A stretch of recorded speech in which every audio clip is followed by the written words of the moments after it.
Ongoing Russia Ukraine war ने world media houses को दे दी हैं ढेर सारी न्यूज और कंटेंट, जिसने खड़े कर दिए हैं कई सारे सवाल भी। फॉर एग्जाम्पल, इस वॉर में गलती किसकी थी, क्या रीजन है इस वॉर का, रशिया का नेक्स्ट स्टेप क्या होने वाला है, या फिर इस वॉर को यूक्रेन कितने दिनों तक झेल पाएगा।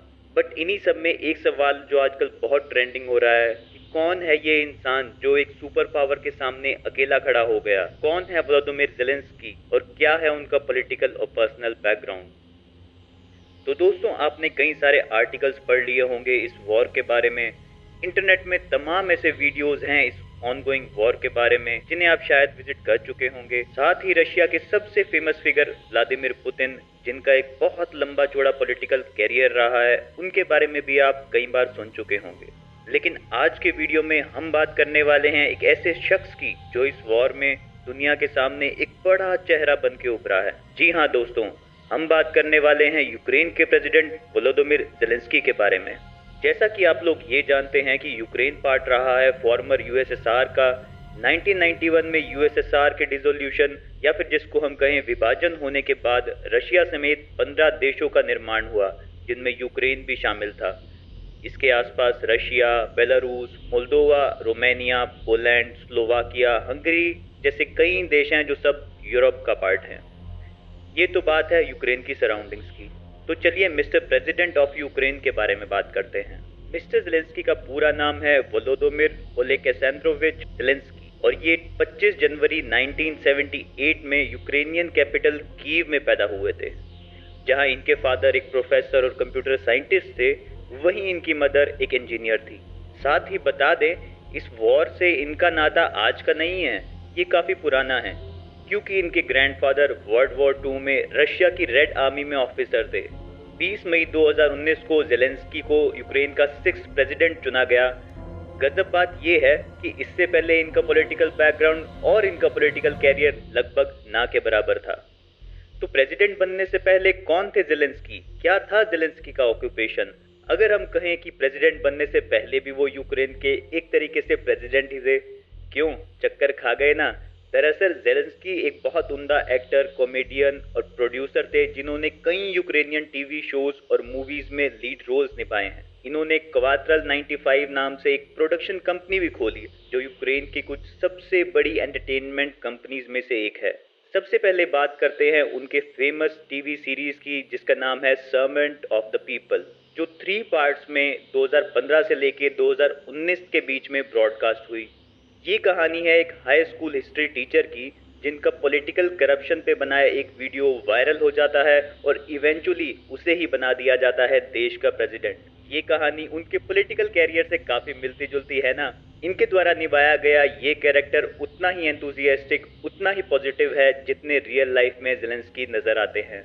इसके अलावा 2014 और 2017 में आई सुपरहिट एनिमेटेड मूवी पैडिंगटन 1 और पैडिंगटन 2 के यूक्रेनियन वर्जन में लीड रोल के लिए भी ज़ेलेंस्की ने वॉइस ओवर किया था।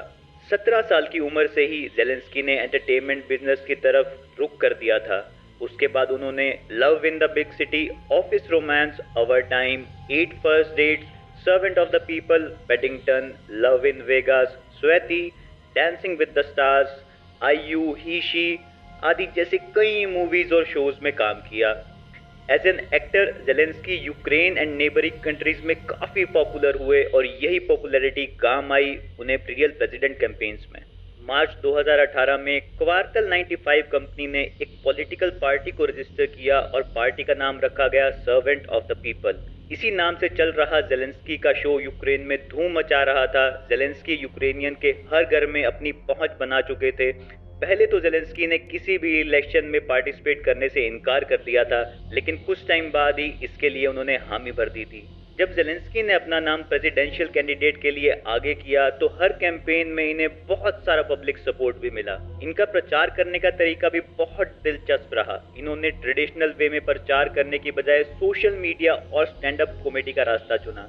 साथ ही इन्होंने मेन स्ट्रीम जर्नलिज्म से भी थोड़ी दूरी बनाए रखी। इन्होंने यूट्यूब पे भी छोटी छोटी क्लिप्स बनाकर जनता के सामने अपने विचार रखे और नतीजा ये रहा कि इन्होंने तत्कालीन प्रेसिडेंट पेट्रो पोरोशेंको को एक बड़े मार्जिन से हरा दिया।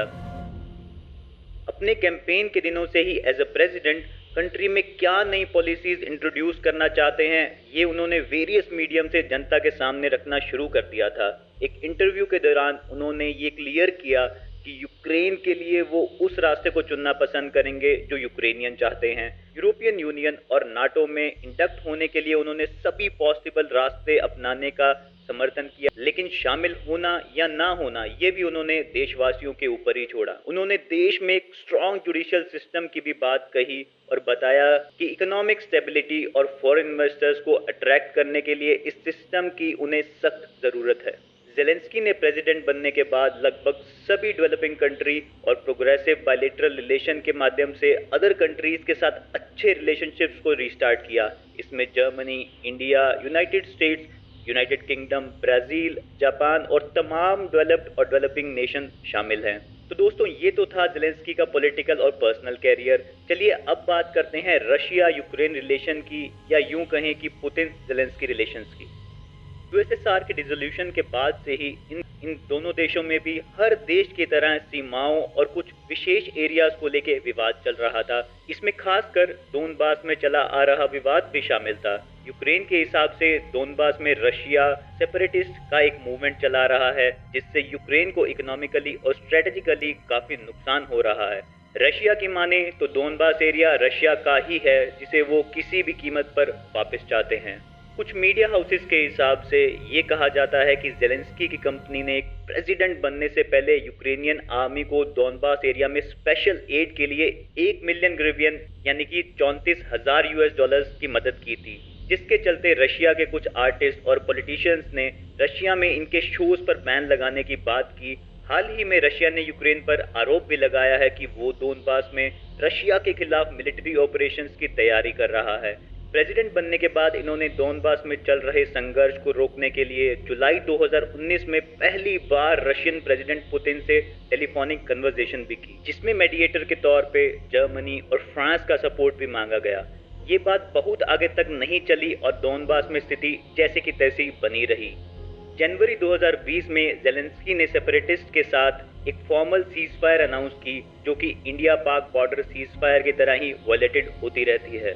अगर बात करें ऑनगोइंग वॉर के बारे में, तो ज़ेलेंस्की रशिया के सामने डट कर खड़े हैं और काफी हद तक रशिया को टक्कर दे रहे हैं। लंदन टाइम्स की रिपोर्ट की माने तो रशिया ने इस वार के दौरान ज़ेलेंस्की को मारने के लिए 3 बार असैसिन्स को भेजा है, जिनके connection Russian federal security service से होने की बात सामने आई है।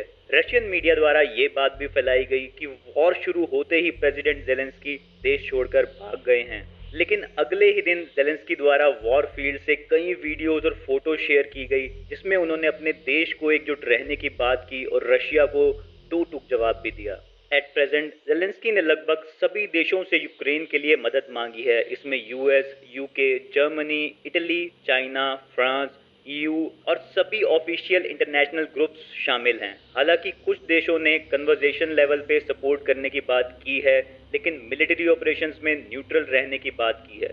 इंडिया में ज़ेलेंस्की ने खुद मोदी जी से इस मामले में हस्तक्षेप करने की बात की है। हाल ही में नेटो, यूके, ईयू और यूएस का सपोर्ट सामने आया है, जिससे इस वॉर में यूक्रेन की स्थिति थोड़ी बेहतर होती दिखाई दे रही है।